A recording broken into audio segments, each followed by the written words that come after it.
ॐ सहनाववतु सहनौ भुनक्तु सह वीर्यं करवावहै तेजस्विनावधीतमस्तु मा विद्विषावहै. Om.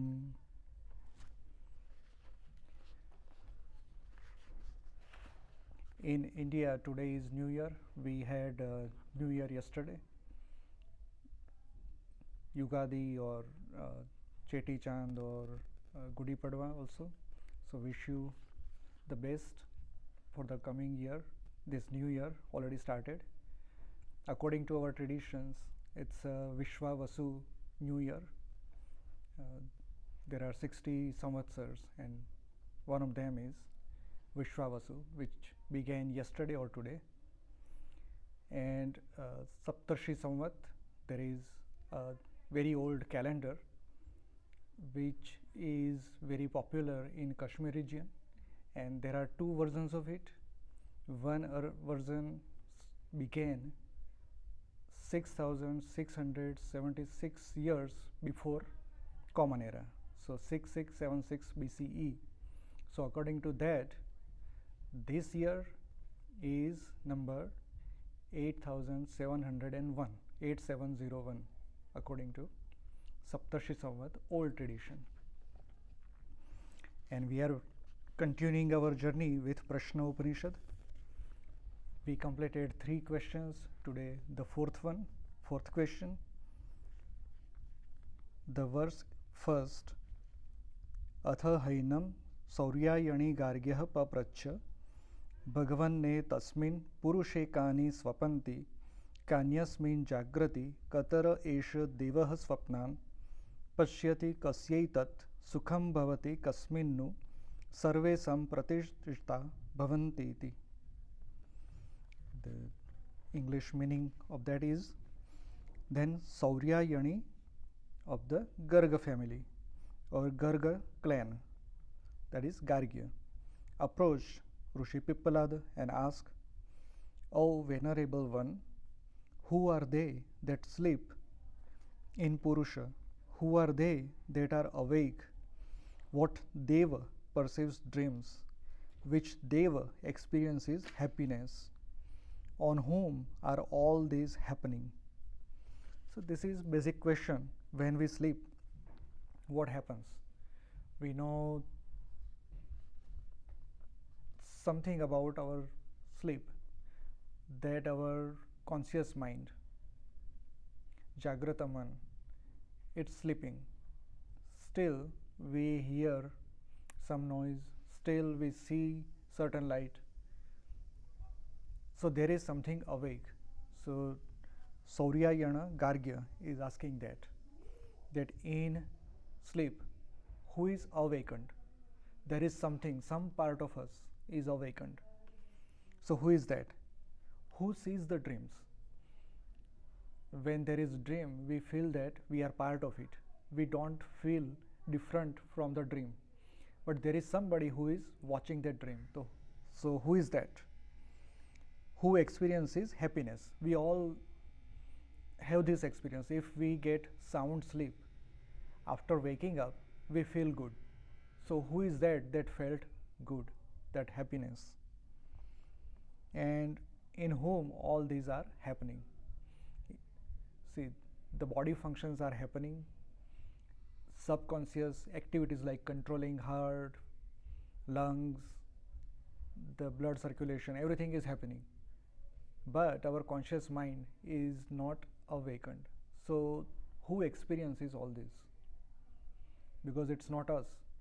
If it were us, then just like we talk, we hear, we listen in our awakened state, we would be feeling the same when we sleep. But that is not the case. So who feels that? Who experiences all this? So these are the basic questions.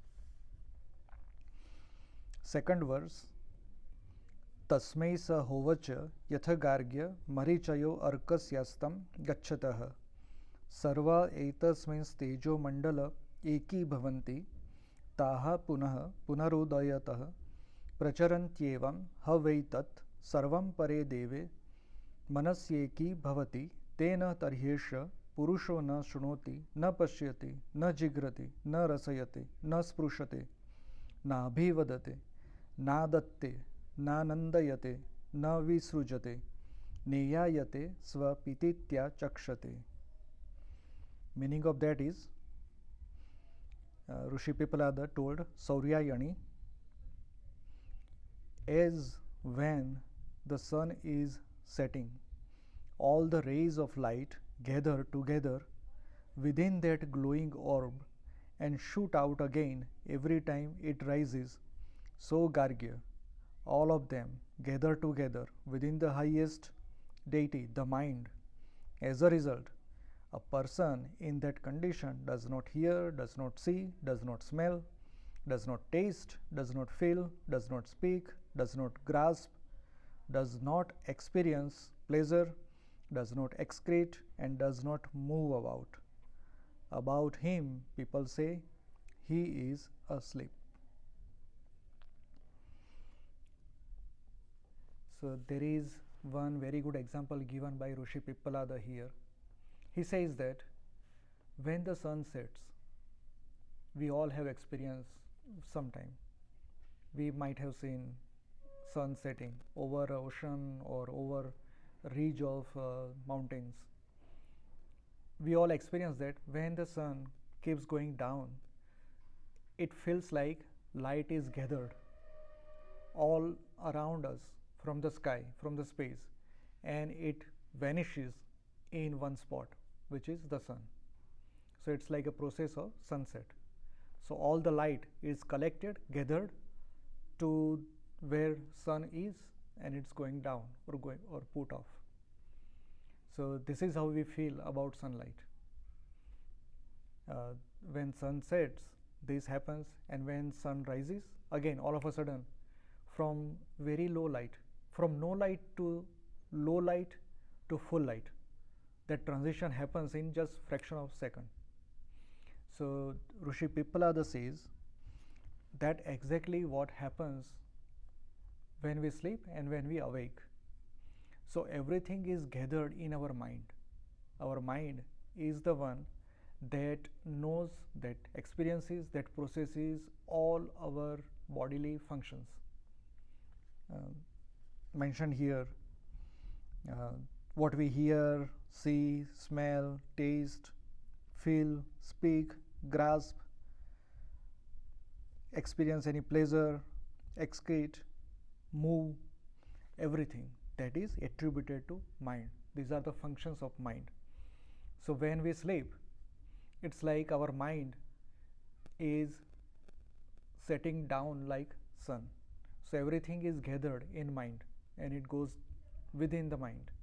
When we wake up, it again comes out of mind and goes through the body, all over the body. I have personal experience of that.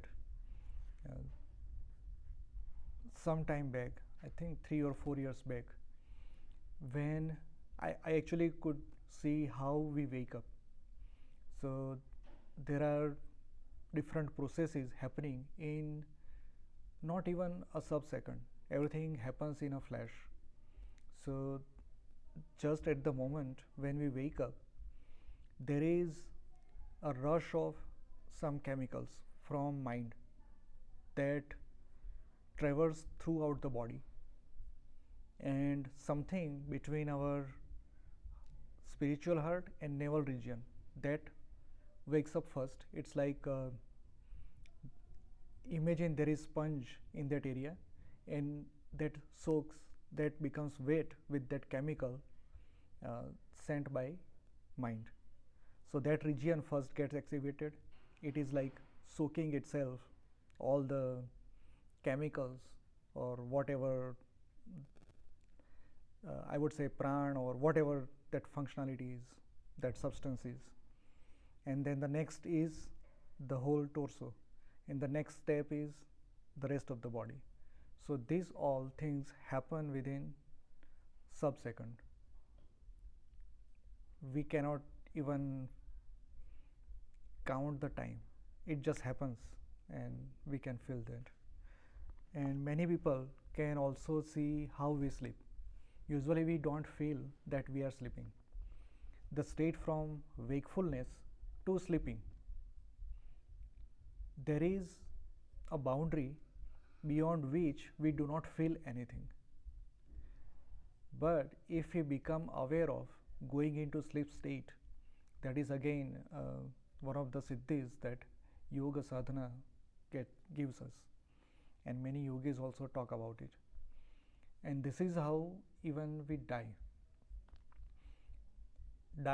When we die, the death is the longest sleep we can imagine. So when we sleep versus when we die, it's a very similar process. So when we die, we do not feel anything, is what people say. It just happens, just in a fraction of a second. We even don't realize that we left the body, meaning the soul.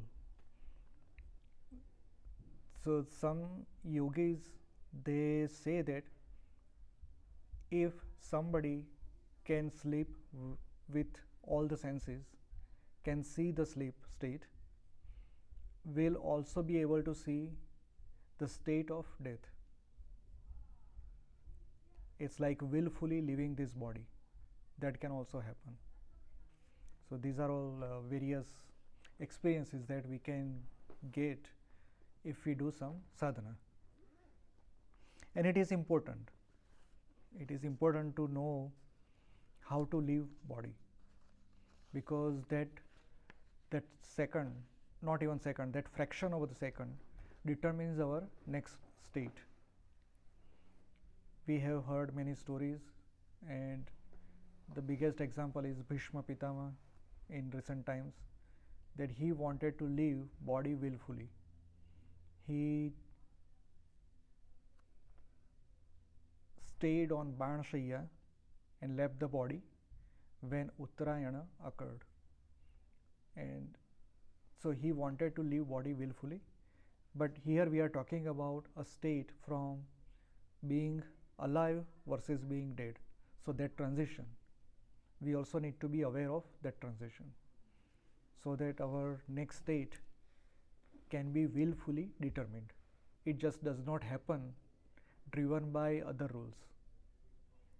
Other rules we saw in third Prashna also, that if we leave body in certain day, certain time, certain month, certain time of the year, it determines our next state. So if we leave body willfully, then all these timings do not matter.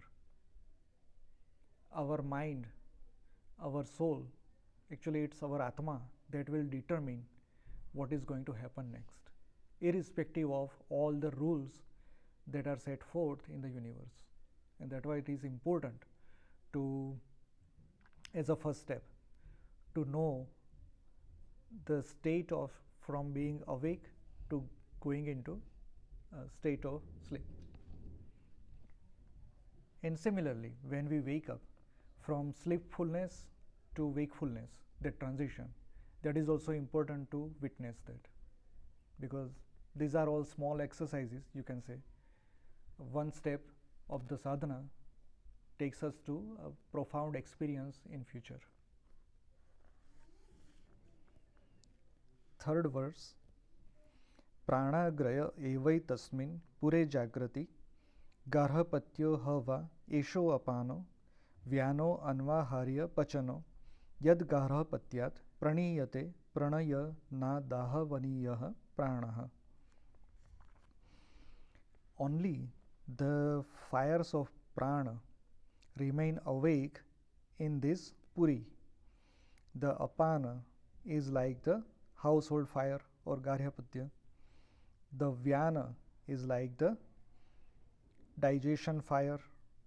Prana is like the ahvaniya fire, eastern fire, which comes from the garhapatya, household fire. So these are various pranas. Prana is one, but that prana, when it does certain duties, we name differently. I mean, we saw that in second or third Prashna. When we breathe in, we take prana within our body. When that prana goes on in the face and eyes and the upper part of the body, that is prana. When it goes downward, that is used for all of our excretion and all those processes, that becomes apana vayu. So here apana vayu is like garhapatya, household fire. In old times, when we did not have matches, or when we did not have the gas lighters, in those times people used to have just wood or coal, and so and they had process of arani manthan. Arani manthan is using two pieces of wood and rub them like as if you are doing bilona, and they used to ignite fire from that, and it's a very strenuous process. So what they used to do, just like we keep diya for 9 days during Navratri, keep it burning.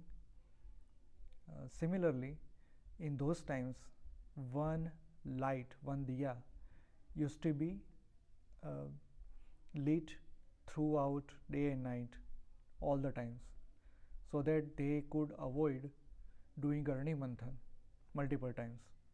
So in one place they would keep it so that it is untouched. Usually the place where they used to do puja or sadhana, they used to keep that lamp, that diya, keep it lit forever as much as possible, so that they could avoid Arani Manthan. So that is considered Garhapatya Agni, and in English we can say it's household fire, and that is like apana which takes care of our excretion process and the lower body functions. That means it does not go downward, but imagine that in our body there are 7 chakras. There are 114, but for the important ones or the bigger ones are 7, and first one starts from the end of our karod, the our tailbone. That's where the first chakra is, and that is in the region of apana vayu, apana prana. So consider that that is our base from which all the rest of the processes, kundalini and our sadhana or whatever you name it, everything begins from there. Even the deva of that chakra is Ganpati, Ganesh, which we attribute for the first puja. Whenever we do any yajna or puja or any sadhana, we first pray to Ganesha. So that is our first very base chakra, and Garhapatya Agni is like that. So in that sense, apana vayu, apana prana is also like that. And vyana is digestion. Now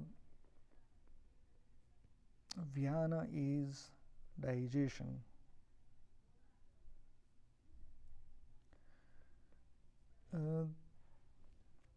They did not give any name here, but imagine that from Garhapati Agni, first thing we would do is preparation for food, because we want to eat. So first take it to stove or any other place where the wood would be kept and food is prepared. So from Garhapati Agni, one goes to that place, and that is digestion power or the fire that is used to prepare food, and that is equivalent to vyana. Now vyana, there is one more meaning of vyana. When we say vimana is vyana, which can move in any direction, which can go at any place. So vyana is kind of that in our body. So when food is digested, that through many different processes, that food is converted into blood and some other important nutrients. They all travel throughout the body. That means it's like reaching all the places of this space, the space that is body, and that's why it's equivalent to Vyana. Then there is a prana is like eastern fire, ahvaniya fire, which comes from the household fire. So from household fire, that is Garhapate Agni, we ignite fire for Deva Puja.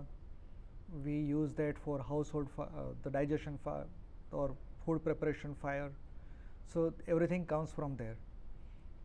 And the fire that is used for Dev Puja, we call it just prana or basic prana, because that goes into our Anahata Chakra. When we breathe in, first it goes into lungs, but lungs is where? It is close to Anahata Chakra. So that is where the prana is collected, and from there it goes through, or it's divided into various other pranas.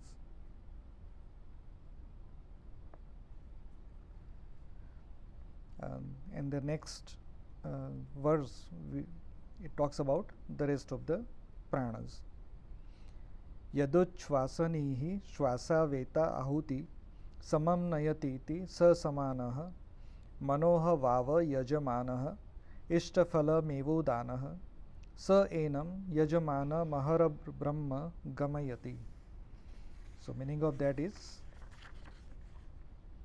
the one that directs the two oblations of incoming and outgoing breath is samana. The mind is indeed the worshipper. The fruit of the sacrifice is udana. It takes the worshipper to Brahma every day.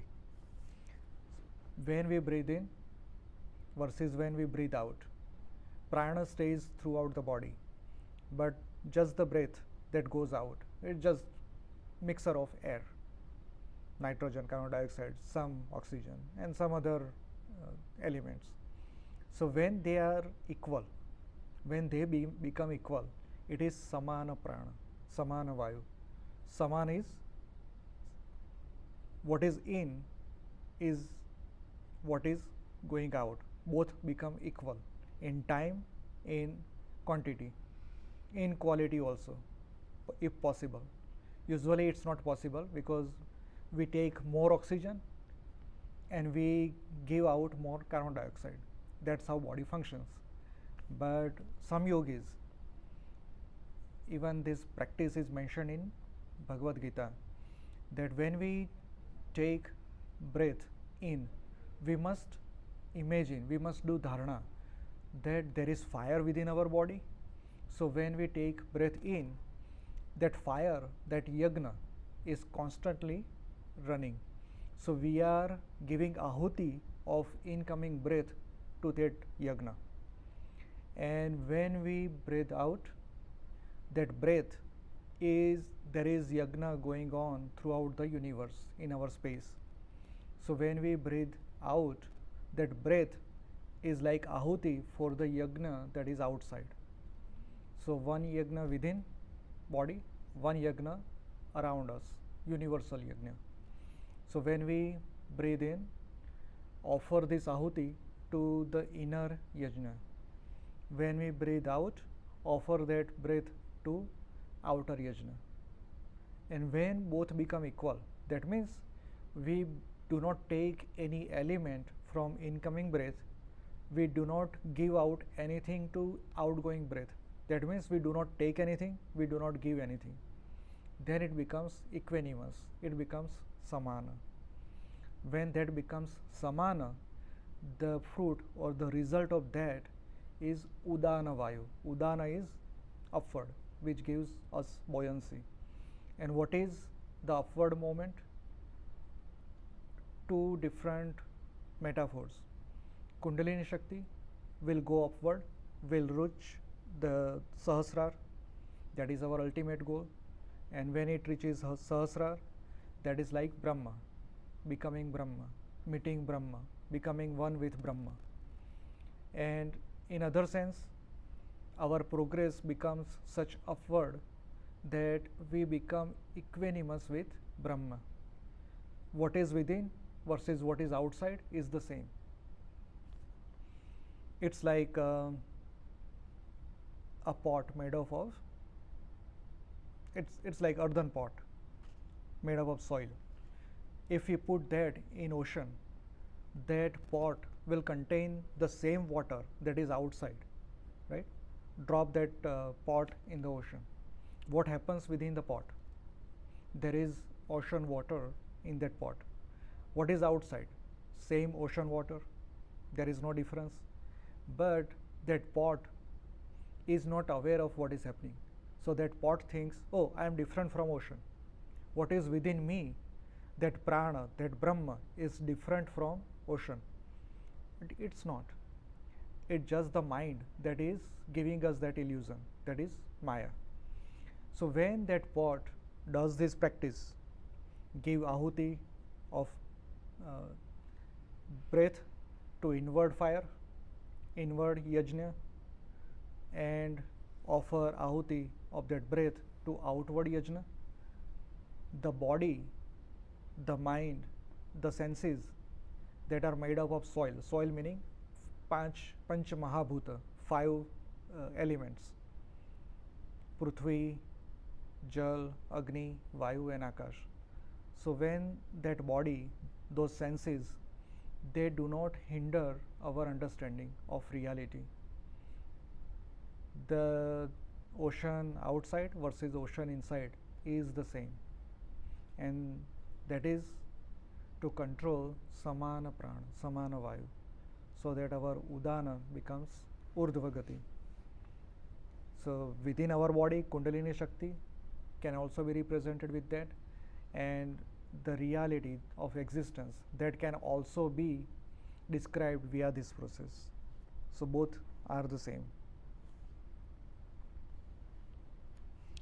And now fifth verse. Atresha devah swapne mahimana manubhavati yadrushtam drushta manupashyati shrutam shruta mevartha manushrunoti desha digantaraischa pratyanubhutam punah punah pratyanubhavati drushtam cha shrutam cha shrutam chanubhutam cha nanubhutam cha satcha sarvam pashyati sarvah pashyati. Here in this state, the divine self perceives great splendor. It sees again whatever it has seen before. It hears again whatever it has heard before. Whatever it has perceived in various places, it experiences again and again. Whatever has been seen or unseen, heard or unheard, experienced or not, real or unreal, it sees everything, it sees everything. Now this is some secret. Secret does not mean we have to keep it secret, it's open secret. These are one of the siddhis. When we control our breath, pranayama, that is, by controlling pranayama, we can get the knowledge of the universe. When we read Vedas, when we read Upanishads, or even Bhagavad Gita, or when we read Puranas, there are many stories. But from those stories, there are certain truths that we feel fascinated, that how could a Rishi sitting here on earth without any modern means, there is no James Webb telescope, right? There is no invention of microscope, there is no electron microscope. Yet, how could they know everything in the universe? And they have written, they have documented all of those. How could it be possible? So here is the answer. When we control our breath, when it becomes samana, when breath is offered to inward yajna and outward yajna, if we can do that, if we control all of our pranas, all pancha prana, then whatever happens, whatever, the words very important, it sees again whatever it has seen before. Now, who is that? Our Atma, our inner self, that is very much equivalent to Brahma or Parabrahma. It knows, or it will become aware of who it is. Well, in English word, English language, we have limitations, so I am using it. It could be he, she, it, whatever it is. But Brahma becomes aware. That means I, this body, whatever within, becomes aware of all the past lives, becomes aware of all the knowledge that needs to be known, whatever that mind desired. Say I am sitting here, but if I control my breath, I would know what is happening in the distant galaxy, or what is happening at the cellular level. I would know. So these are results, or I would say siddhi, of what we can do by controlling the pranas.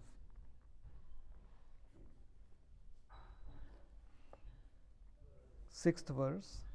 स यदा तेजसा अभिभूतो भवति अत्रैष देवः स्वप्नान्न पश्यत्यथ यदैतस्मिन् शरीर एतत् सुखं भवति. When overpowered by this splendor,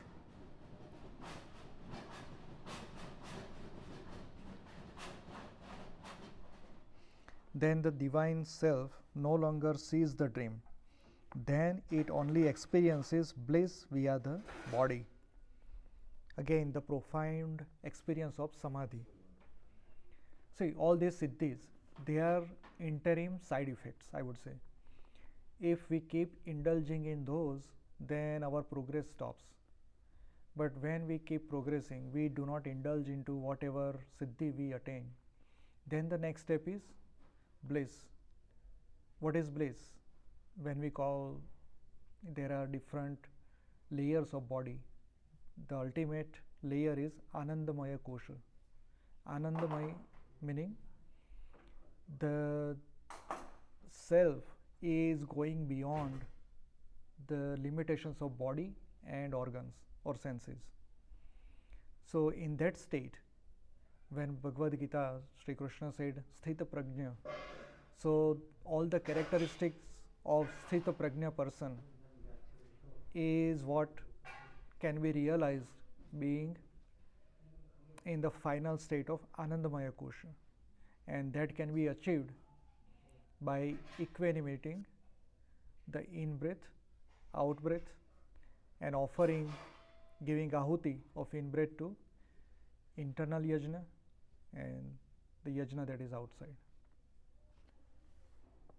And in that case, in that state, there is no dream. Everything is wakefulness. Maybe that body might sleep. I am talking about body of that person, that yogi or that sadhaka. When he or she achieves that state of Anandamaya Kosha, complete bliss or samadhi, after that, whether this body gets sleep or not, does not matter. After that, whether this body or mind sees dream or not, does not matter. And that becomes beyond sushupti. Sushupti is sleep. So it goes to turiya avastha. Turiya is, that is something beyond the limitations of mind. So one can experience all that. But the question is, who experiences all this? If there is no mind, who is going to experience? Then experience, even that goes beyond experience. Experience all, whatever we experience, that all is activities of mind. So in this Turiya state, one goes beyond limitations of all this, and the self, the Atma or Brahma within our body will find its true nature. So experience versus who experiences becomes one. There is no difference between experience and who experiences it. And what is experience? They three all converge into one, and that is the ultimate reality of existence. And Rishi further says in the 7th verse, स यथा सोप्य वयांसी वसो वृक्षम संप्रतिष्ठन्ते एवं हत वै तत् सर्वं पर आत्मनि संप्रतिष्ठे. Meaning of that is, my young friend, as birds flock towards the tree where they live, so indeed does everything flock towards Supreme Self. So, upama or metaphor taken here is of birds.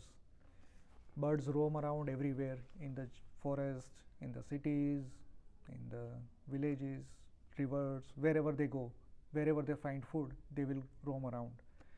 But when sun is about to set, what they do? They go back to their nests, those trees.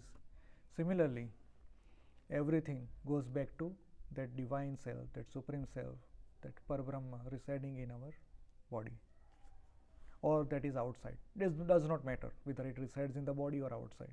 Again, like ocean water.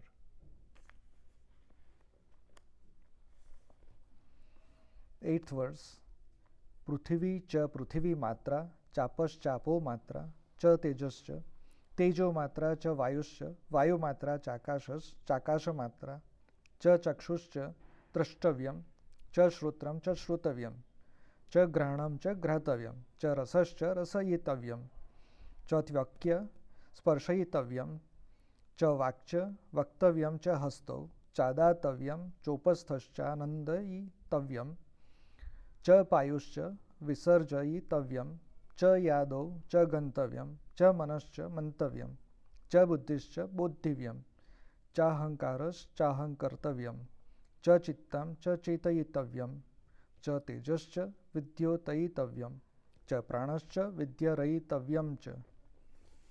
Meaning here is, everything that tends towards Brahma, earth and every element or tanmatra, water and every element tanmatra, light and every element tanmatra, air and every element, space and every element, sight and everything that can be seen, hearing and everything that can't be heard, that can be heard, smell and everything that can be smelled, taste and everything that can be tasted, touch and everything that can be touched, speech and everything that can be spoken, hands and all that can be given, genitals and all that can be enjoyed, excretory organs and all that can be excreted, feet and all that can be walked upon, mind and all that can be thought, intellect and that all can be understood, ahamkara, ego and all that can be object of it, consciousness or chitta and all that one can be conscious of, teja, light and all that can be lit up, prana and that all can be sustained. That means all the senses and their subjects, there is no difference. Everything goes towards Brahma. Everything becomes Brahma. What we see is Brahma. Who sees is Brahma. What we hear is Brahma. Who hears that is Brahma. There is no difference at all. So, in everything, in every being, in every object, in every process, one sees Brahma, and that is Turiyatit Avastha, even beyond Turiya. Turiya is Anand, but go beyond that, Turiyatit Avastha. So, one becomes Brahma in that state. 9th verse, Esha hi drashta sprashta shrota घ्राता रसयिता मन्ता Buddha कर्ता विज्ञानात्मा पुरुषः स परे अक्षर आत्मनि संप्रतिष्ठे. It is the wise, knowing consciousness, who sees, feels, hears, smells, tastes, thinks, understands, does. It stands established in the supreme indestructible self. Here the word akshara is used. So that Supreme, that Atma, cannot be broken, cannot be divided. It is eternal, indestructible, and everlasting, ever present, everywhere. And everything is attributed to that Atma. 10th verse. Parameva aksharam pratipadyate sayo havai tadachaya ma shariram lohitam shubhram aksharam vedayate yastu somya sa sarvajnah sarvo bhavati tadesha shlokaha. Meaning of that is, he attains that supreme indestructible one who realizes that bodiless, colorless, pure, indestructible one, my friend, he becomes everything, all knowing. There is the following shloka about it. So, again, one who realizes that everything is Brahma, when that experience comes to this mind or whoever within this body, when that experience is